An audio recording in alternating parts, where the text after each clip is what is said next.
गरीब ससुराल में आई अमीर बहू एसी। शनाया कॉलेज के प्रिंसिपल के ऑफिस के अंदर प्रिंसिपल के सामने बैठी होती है और प्रिंसिपल फोन पर उसके पिता से बात कर रहा होता है। देखिए, आपकी लड़की का बहुत ज्यादा हो गया। मैं जानता हूं कि आप हर साल सबसे ज्यादा डोनेशन कॉलेज के लिए करते हैं, लेकिन अगर यही एटीट्यूड आपकी बेटी के अंदर रहा तो हमें आपकी बेटी को यहां से निकालना ही होगा। फोन की दूसरी तरफ, देखिए, मुझे किसी भी तरह से अपनी बेटी की ग्रेजुएशन पूरी करवानी है। मैं आपको डबल डोनेशन देने के लिए तैयार हूं, लेकिन कुछ समय तक प्लीज मेरी बेटी को एडजस्ट कर लीजिए। जैसे ही उसकी ग्रेजुएशन कंप्लीट हो जाएगी, मैं उसकी एक अच्छे से घर में शादी करवा दूंगा। शेखर इतना कहकर फोन काट देता है, जिसके बाद प्रिंसिपल शनाया से कुछ भी नहीं कहता और उसे जाने के लिए कह देता है। तभी जाते हुए शनाया कहती है, लगता है मेरे पिता ने डबल डोनेशन से आपका मुंह बंद कर दिया है।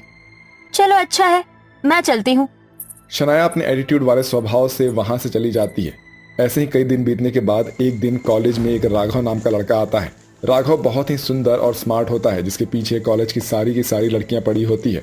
जैसे ही ये खबर शनाया तक पहुंचती है, शनाया भी राघव को देखने के लिए उसके पास पहुंच जाती है। अच्छा, तो तुम हो राघव, जिसके पीछे पूरा कॉलेज पागल है। तो तुम्हारे अंदर ऐसा कुछ भी नहीं नजर आता। बताओ रॉकी, इस राघव के अंदर कुछ खास है या नहीं?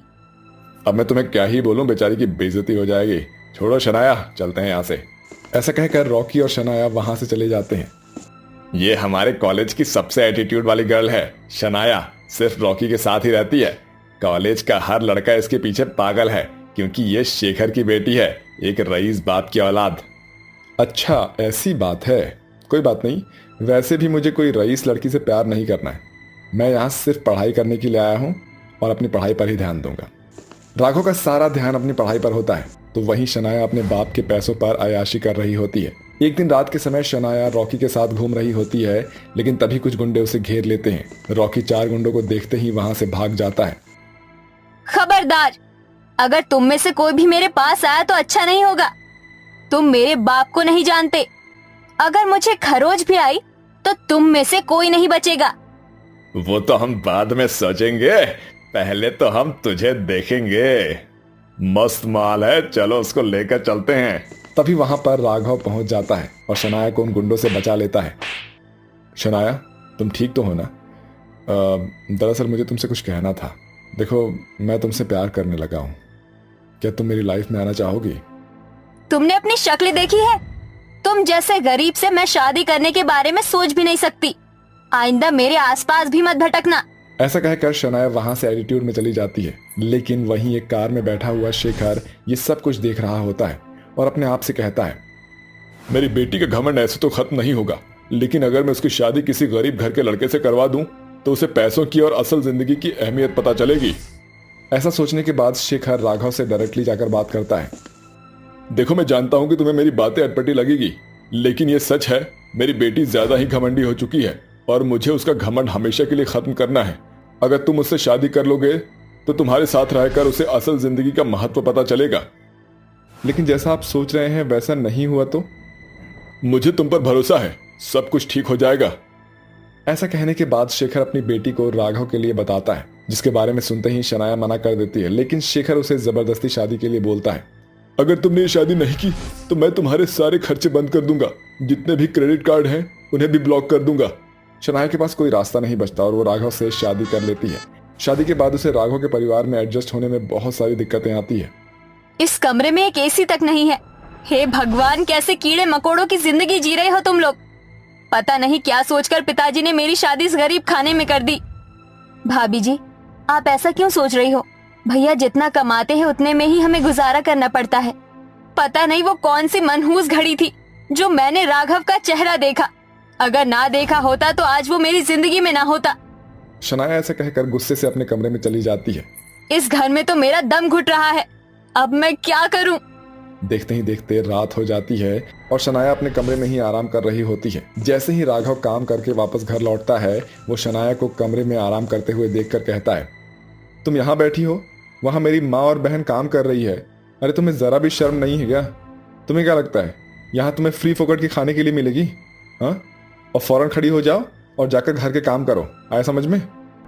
माय फुट, तुम्हें क्या लगता है तुम मुझ पर हुक्म चलाओगे और मैं तुम्हारी बात मान लूंगी? अरे जाओ यहाँ से, मैं इस घर की कोई नौकरानी नहीं हूँ। तुम्हें क्या लगता है, तुम ऐसे कहोगी और मैं यहाँ से चला जाऊंगा? अगर तुम्हें इस घर में रहना है तो काम तो करना ही होगा।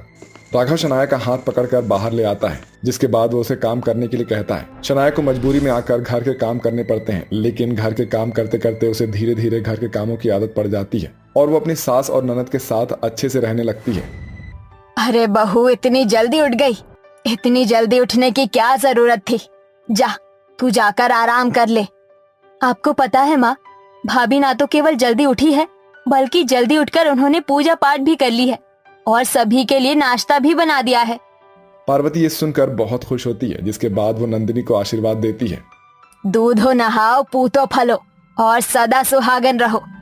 ऐसा कहकर पार्वती वहां से चली जाती है, जिसके बाद शनाया अपने मन ही मन सोचती है, मेरे ससुराल के सभी लोग कितने अच्छे हैं और राघव जी कितनी मेहनत करते हैं, सारा दिन खेतों में काम करते हैं। वही दूसरी तरफ मेरी ननद और मेरी सास पूरा दिन मेरे साथ घर के काम करवाती है। पिताजी ने सही किया इस घर में मेरी शादी करवाकर। तभी उसी समय शेखर भी अपनी बेटी से मिलने के लिए आ जाता है, जिसे देखकर शनाया बहुत खुश होती है। अरे पिताजी, आप! पूरे 5 महीने के बाद आपको देख रही हूँ, बहुत खुशी मिली। आप यहाँ बैठे, मैं आपके लिए नाश्ता पानी लेकर आती हूँ।